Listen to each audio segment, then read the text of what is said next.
नमस्कार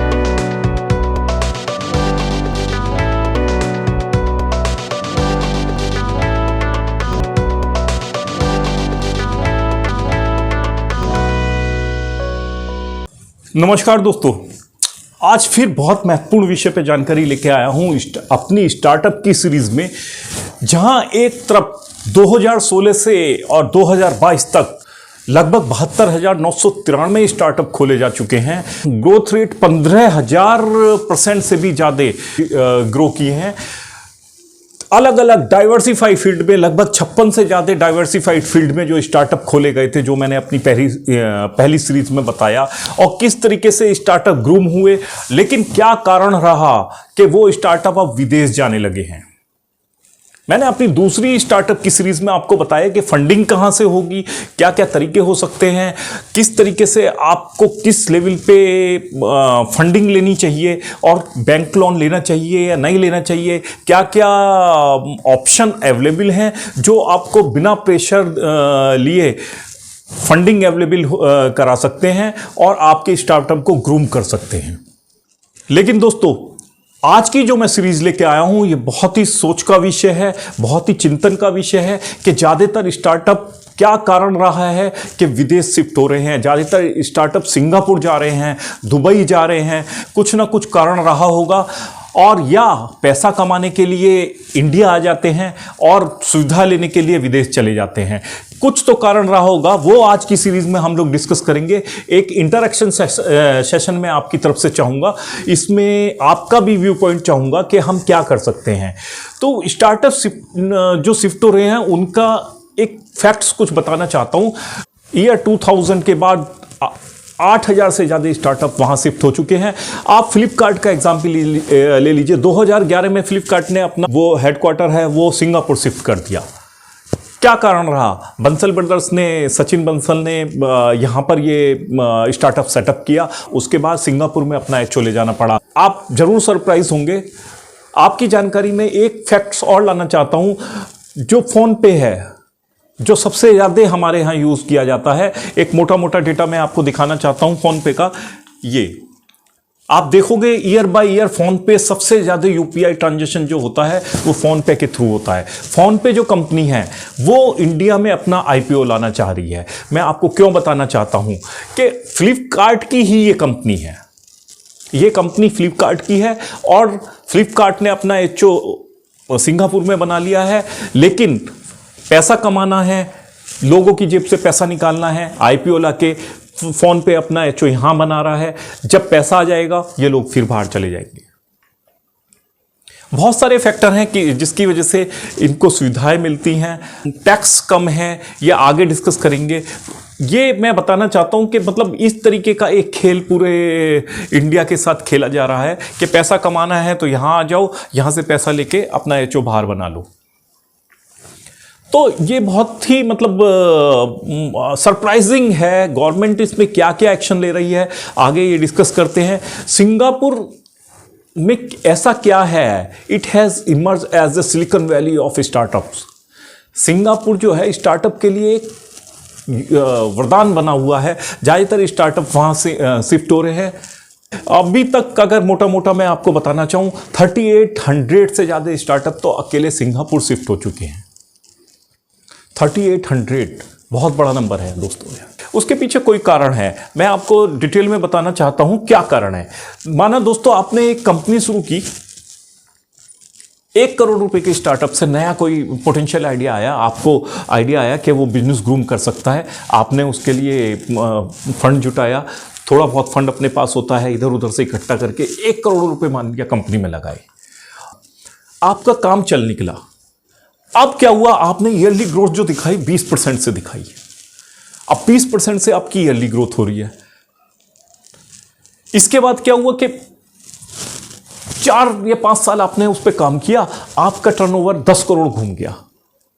10 करोड़ के करीब, यानी कि आपका जो 1 करोड़ की वैल्यूएशन थी वो 10 करोड़ तक पहुंच गई। तो अब लोगों को इसमें इंटरेस्ट आने लगा। अब वेंचर कैपिटलिस्ट जो होते हैं उनको इंटरेस्ट आने लगा, फंडर्स जो होते हैं उनको इंटरेस्ट आने लगा कि ये आइडिया ग्रूम कर सकता है। अब हुआ क्या, अब आपको बिजनेस ग्रो करने के लिए, एक्सपेंशन करने के लिए, दूसरी कंट्री तक पहुंचने के लिए पैसे की ज़रूरत होती है, लेकिन इतना पैसा आप लोन लेंगे तो उसका किस्त देते देते मर जाएंगे, लोन का रेट बहुत ज़्यादा है। तो ऐसे में लोग क्या करते हैं कि फंड उठा लेते हैं, फंडिंग ले लेते हैं, लोगों को शेयर दे देते हैं और वो फंडिंग आपको मिल जाती है। अब फंडिंग मिलती किस तरीके से है? अब 10 करोड़ की कंपनी है, अब मोटा फंड आपको उठाना होता है क्योंकि ग्रो करना है। ग्रो करना है तो फंड उठाने के लिए आपको क्या करना होगा कि कंपनी का वैल्यूएशन कराना पड़ता है। तो दोस्तों, कंपनी का वैल्यूएशन जो होता है आपकी गुडविल पे होता है, ब्रांड वैल्यू पे होता है, आपकी ग्रोथ रेट जो हुई है उस पे होता है, और अगले 10 साल में ये कंपनी कहाँ तक ग्रोथ कर सकती है अगर इसको 50 करोड़ या 100 करोड़ रुपए मिल जाए। तो उस चीज़ से कंपनी का वैल्यूएशन होता है। वैल्यूएशन में आपकी अगले 10 साल तक की ग्रोथ देखी जाती है, उसके बेसिस पे आप फंड जनरेट कर सकते हो। फंड किसी से ले सकते हो, इन्वेस्टर से, वेंचर कैपिटलिस्ट से, एंजल इन्वेस्टर से, तो बहुत सारी तरीके से फंड का है। सेकंड वीडियो मेरी देखिएगा। तो फंड जनरेशन किस तरीके से कर सकते हैं ये मैंने अपनी स्टार्टअप की सीरीज की सेकंड वीडियो में बनाया था, आई बटन आप क्लिक कीजिएगा तो उसमें आपको ये मिल जाएगा। तो इन्वेस्टर आपकी कंपनी में इन्वेस्ट किस तरीके से करेगा? आपने वैल्यूएशन कराई, आपने 10 साल बाद कंपनी कहाँ होगी अगर इसे फंडिंग मिल जाती है, उस फैक्टर पे आपको फंडिंग मिलती है। तो आपका 10 करोड़ अगर आपने 4 ईयर में बना दिया, आपको फंडिंग मिल गई, तो एक्सपेंशन करोगे तो ग्रोथ होगी। ग्रोथ रेट आपका आज जो है उससे ज़्यादा हो सकता है। उसी प्रोजेक्ट रिपोर्ट के आधार पे आपको मान लिया 100 करोड़ की फंडिंग मिल जाती है, तो कंपनी आपकी ग्रो करने लगती है। अब यहाँ आ जाता है गवर्नमेंट का अड़ंगा, गवर्नमेंट का एंगल आ जाता है, जिस कारण ज़्यादातर स्टार्टअप को बाहर जाने को मजबूर होना पड़ता है या पैसा बचाने के लिए वो बाहर चले जाते हैं। अब जो ये 100 करोड़ रुपीज़ आए, ये आपके बैंक अकाउंट में आएंगे। अब बैंक अकाउंट में आएंगे, आप इसको यूज़ करने के लिए निकालेंगे, लेकिन गवर्नमेंट कहेगी क्यों भैया ये सारे 100 करोड़ रुपीज़ भी आप रखोगे, हमें नहीं दोगे? अब गवर्नमेंट क्यों मांगती है? भाई हमने आपको इंफ्रास्ट्रक्चर दिया, हमने आपको यहाँ लोग दिए जिसकी वजह से आपका बिजनेस ग्रो हुआ, हमने आपको टैक्स रिबेट दी, हमने आपको बहुत सारी सब्सिडीज़ दी, हमने आपको सब्सिडाइज इलेक्ट्रिसिटी दी, बहुत सारी चीज़ें गवर्नमेंट काउंट कराती है और उसको ये लेना पड़ता है। मोटा मोटा अगर आप देखेंगे तो ये 23 से 25% तक जो हिस्सा है 100 करोड़ जो आपके पास इन्वेस्टमेंट आया, ये आपको गवर्नमेंट को देना पड़ता है। किस रूप में देना पड़ता है? अगर आपका स्टार्टअप 1 साल के अंदर का है, 1 साल हुआ है, आपको ये पैसा मिला है, 1 साल के अंदर मिल गया है, तो इस पे लगता है short term capital gain, STCG। 23% तक ये पैसा आपको देना पड़ता है। मान लो स्टार्टअप 3 या 4 साल हो गए, अब फंडिंग अब मिल रही है आपको, तो उस पे लगेगा आपका लॉन्ग टर्म कैपिटल गेन। आप इस पैसे को 1 साल के बाद यूज़ करना शुरू करते हो तो ये आपको लॉन्ग टर्म कैपिटल गेन होगा। एक चीज़ और है जिसकी वजह से कंपनियों को नुकसान महसूस होता है, सुविधाएं उनको लगती है दूसरी कंट्री में जो नहीं है, डिविडेंड टैक्स। कई बार कंपनियां प्रॉफिट में आ जाती हैं, वो डिविडेंड बांटती हैं। जब सबको बांट रही हैं तो गवर्नमेंट कहती है भाई हमें भी तो मिलना चाहिए।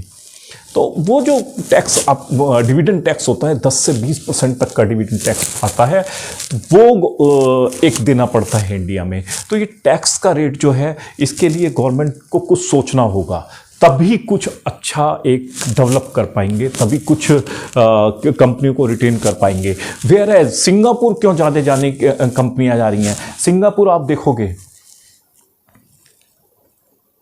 सिंगापुर में जो 100 करोड़ आपको फंडिंग मिलेगी, इवन इन्वेस्टर से मिलेगी, वेंचर कैपिटल जो होती हैं उनसे मिलती है, एंजल इन्वेस्टर से भी मिलती है, गवर्नमेंट भी देती है, लेकिन टैक्स 0 होता है। पूरा का पूरा 100 करोड़ आपका होता है, और ये 100 करोड़ 1000 करोड़ 1 लाख करोड़ भी हो सकता है। तो आप देखिए टैक्स का कितना बड़ा सेविंग होता है। शॉर्ट टर्म गेन नहीं होता, 0 होता है। लॉन्ग टर्म कोई गेन का प्रोविजन नहीं है, डिविडेंड टैक्स 0 होता है। इस वजह से जा रही हैं कंपनियां बाहर। क्या क्या और सुविधाएं हैं, क्या क्या अंतर हैं, 1 बाय 1 स्लाइड में आप देखेंगे। इंडिया में GST का रेट देखिए आप, 5%, 12%, 18%, 28%। सिंगापुर में GST का रेट पूरा 7% है, फ्लैट एकदम, बहुत बड़ा सेविंग होता है। कंपनियों का इंटरेस्ट यहाँ से जगता है और वो विदेश जाना चाहती हैं, सिंगापुर जाना चाहती हैं, दुबई जाना चाहती हैं। और भी बहुत सारे फैक्टर हैं, वन बाय वन मैं आपको बताता हूँ। ईज ऑफ डूइंग बिजनेस में कहाँ है India, GSEI global startup ecosystem में इंडिया की क्या रैंकिंग है और सिंगापुर की क्या रैंकिंग है। इंटरनेशनल प्रॉपर्टी राइट इंडेक्स जो होता है उसमें इंडिया कहाँ पर है और सिंगापुर कहाँ पर है। India is having FTA agreement with how many countries, कितनी कंट्री के साथ फ्री ट्रेड एग्रीमेंट है, कितनी कंट्री के साथ सिंगापुर रखता है। ये सारी चीज़ें अट्रैक्ट करती हैं। प्रॉफिट अगर कंपनी को नज़र आता है तो वो सोचती हैं कि हम बाहर ही जाके कर लें।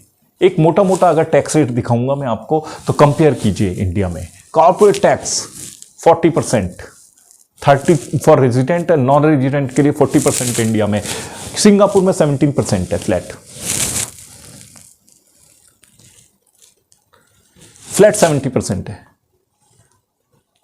पर्सनल इनकम टैक्स लगभग 30% तक हम इनकम टैक्स देना पड़ता है, स्लैब वाइज होता है, वहाँ 22% फ्लैट है। GST 5 से 28 तक का है, वहाँ पर 7% फ्लैट है। कैपिटल गेन टैक्स 23 से 25 मैंने आपको बताया, जीरो है वहाँ। डिविडेंड टैक्स 10-20% के आसपास आता है, वहाँ कोई डिविडेंड टैक्स नहीं है। इंटरेस्ट रेट जो है यहाँ 10 फॉर रेजिडेंट है और 5 से लेकर 40 तक जो भी नेगोशिएट हो जाए, जितना शकल देख के टीका कर देते हैं, माथा देख के टीका कर देते हैं यहाँ के बैंक, लेकिन वहाँ फ्लैट 15% पे आपको इंटरेस्ट रेट देना पड़ता है। इंटरेस्ट से अगर पर रॉयल्टी टैक्स 2 से 10% है, सिंगापुर में 10% है फ्लैट। तो इसलिए कंपनियां वहाँ अट्रैक्ट हो रही हैं। कुछ स्टार्टअप बड़े हैं जिनको रोकने की बहुत ज़रूरत है, अदरवाइज ये स्टार्टअप भी थोड़े दिन बाद आपको पता लगेगा कि सिंगापुर में इनका HO है, क्योंकि ये भी फंडिंग उठाते हैं। GST रेट मैंने आपको बताया 5, 12, 18, 28 और वहाँ फ्लैट सिंगापुर में 7% है। अगर मलेशिया जाएंगे 6% है, थाईलैंड जाएंगे 7% है, इंडोनेशिया जाएंगे 10% है। फ्लैट रेट है। एक फ्लैट रेट का सिस्टम होना चाहिए, इजी होगा, हर कैलकुलेशन में भी इजी होगा, लोगों को सुविधा होगी तो कैश फ्लो बहुत तेज़ी से होगा, बिजनेस जल्दी से ग्रो करेंगे।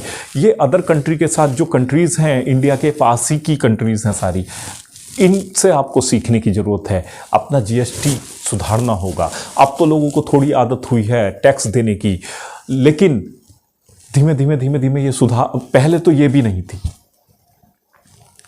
पहले ये भी नहीं थी, बहुत कम टैक्स कलेक्शन हो पाता था। अब डे पर डे जब से GST आया है, आप देख रहे होंगे न्यूज़ में रहता है कि टैक्स कलेक्शन मंथली बेसिस पे 1.5 लाख करोड़ का, या इससे आगे आने वाले समय में और बढ़ेगा। आप ईज ऑफ डूइंग बिजनेस में देखेंगे में इंडिया 63 पे है, जबकि सिंगापुर का 2nd नंबर है। बहुत आसान है वह लाइसेंस लेना, बहुत आसान है रजिस्ट्रेशन कराना, बहुत आसान है सारे प्रोसेस को स्पीड अप करके कंपनी शुरू कर देना, प्रोडक्शन शुरू कर देना। इंडिया को अभी भी बहुत पीछे है। ये 116 से 63 पे आए हैं। 2005 में तो ये 116वें नंबर पे थे। चीज़ें सुधर रही हैं, लेकिन अभी भी बहुत सुधार की ज़रूरत है हम लोगों को। अगर ग्लोबल स्टार्टअप इको रैंकिंग देखेंगे, ग्लोबल स्टार्टअप इको रैंकिंग देखिए आप, इंडिया का 20वां नंबर है और सिंगापुर का 10वां नंबर है। यहाँ भी सिंगापुर बहुत आगे है। Free trade agreement, free trade यानी कि कंपनियाँ ये तलाशती रहती हैं कहाँ किस किस कंट्री से हम फ्री ट्रेड हो सकता है, वहाँ पर हमें टैक्स देने की ज़रूरत नहीं होती। में इंडिया के गिने चुने लोग हैं। 10 कंट्री के साथ अभी फ्री ट्रेड FTA एग्रीमेंट है और बाकी पाइपलाइन में है, अभी फाइनल नहीं है। लेकिन सिंगापुर के साथ 50 से ज़्यादा कंट्री और एसोसिएशन के साथ उनका फ्री ट्रेड एग्रीमेंट है। तो इस वजह से भी कंपनियां वहाँ जाती हैं। 24 ट्रेड पार्टनर हैं, 24 कंट्रियों के साथ साथ 24 ट्रेड पार्टनर भी हैं। और sector wise breakdown of unicorn in India देखेंगे तो ये स्थिति है। ई कॉमर्स के 23 हैं, फिनटेक के 21 हैं, रियल एस्टेट का सिर्फ 1 है। तो ये यूनिकॉर्न का स्थिति है, यूनिकॉर्न का चार्ट है, आप देखिए इसको। तो दोस्तों मैंने बताया कि टैक्स का स्लैब जो है और ईज ऑफ डूइंग बिजनेस है और फ्री ट्रेड एग्रीमेंट है और और ग्लोबल स्टार्टअप इकोसिस्टम है, ये देने की ज़रूरत है जो दूसरी कंट्री इजीली प्रोवाइड करा रही हैं। इसलिए हर कंपनी का, हर स्टार्टअप का एक इंटरेस्ट रहता है कि हम वहाँ शिफ्ट हो जाएंगे तो इजीली बिजनेस कर पाएंगे और ग्रो कर पाएंगे। उन यहाँ पर जो टैक्स का जो बर्डन है उनके लिए, जो इंडिया में टैक्स का बर्डन है, उसको, उस पैसे को वो अपने इन्वेस्टमेंट में लगाते हैं और आगे ग्रो करने के लिए, एक्सपेंशन करने के लिए उस पैसे को यूज़ करते हैं। इसलिए ज़्यादातर स्टार्टअप प्लान करते रहते हैं कि हम बाहर जाके शिफ्ट हो जाएं, दुबई जाके शिफ्ट हो जाएं, सिंगापुर जाके शिफ्ट हो जाएं। तो ऐसे में गवर्नमेंट, हालांकि बहुत तेज़ी से सुधार इंडिया में हो रहा है, गवर्नमेंट इसके लिए बहुत क्लोजली वर्क भी कर रही है। इकोसिस्टम यहाँ पर डेवलप करने की कोशिश की जा रही है, यूनिवर्सिटी बनाई जा रही है उनको नॉलेज देने के लिए। 190 एक्सेलेरेटर एंड इंक्यूबेटर्स तैयार किए गए हैं जो उनको ट्रेनिंग देते हैं और सिखाते हैं और अपनी जो स्टार्टअप को यहाँ रोकने की कोशिश करते हैं, नए स्टार्टअप को ग्रूम करने की कोशिश करते हैं। गवर्नमेंट इसमें फंडिंग भी कर रही है। 200 से ज़्यादा बैंकर आप कहेंगे या लोन कहेंगे या वर्चुअल वेंचर कैपिटलिस्ट कहेंगे, वेंचर कैपिटल्स कहेंगे, वो सब गवर्नमेंट इसमें काम कर रही है, तेज़ी से कर रही है। लेकिन वो क्या रहा है कि देरी ना ज़्यादा हो जाए। अपने टैलेंट को यहाँ बचाने के लिए गवर्नमेंट ने सीड फंड करके एक स्कीम भी निकाली है जिसमें नए स्टार्टअप जो हैं उनको 70 लाख रुपए तक की फंडिंग, मैं नेक्स्ट वीडियो इसमें बताऊंगा कि किस तरीके से आपको मिल सकती है। वो गवर्नमेंट एक फंडिंग आपको दे रही है। लेकिन फिर भी हमें दोस्तों सोचने की ज़रूरत है कि किस तरीके से हमारे नए आइडियाज़, हमारा टैलेंट जो है इंडिया में पैदा होता है और बाहर चला जाता है। ये सिर्फ इस वजह से हो पाता है, इस वजह से इसके जिम्मेदार कहीं ना कहीं हम लोग भी हैं, क्योंकि हम लोगों को टैक्स देने की आदत नहीं है।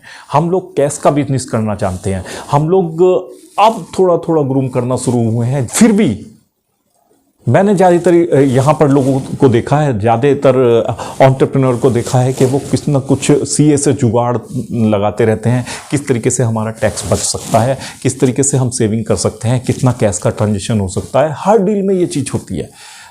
दोस्तों इसको छोड़ के देखो, एक बार टैक्स देने की आदत आपकी अगर पड़ गई तो हम भी सिंगापुर की तरह 7% फ्लैट टैक्स ले सकते हैं। तो ये देश को ग्रो करने के लिए होता है। कहीं ना कहीं फिर आप भी ग्रो करोगे। आप उस कॉस्ट को भी जोड़िए। आप इंडियन ओरिजिन में रहते हैं, आपका सब कुछ यहाँ होता है। आपका जो ट्रांसपोर्टेशन में और आपका जो ट्रैवलिंग में कॉस्ट आएगी वो भी एक टैक्स की तरह ही आप उसको टैक्स मानेंगे तो देखेंगे बराबर पड़ेगा।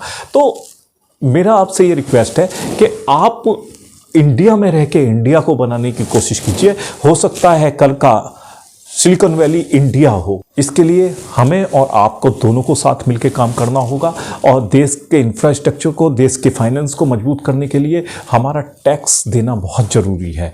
इसलिए पूरा टैक्स दीजिए और कोशिश कीजिए कि इंडिया का स्टार्टअप यहाँ पर प्रोडक्शन करे और विदेशों में धूम मचाए।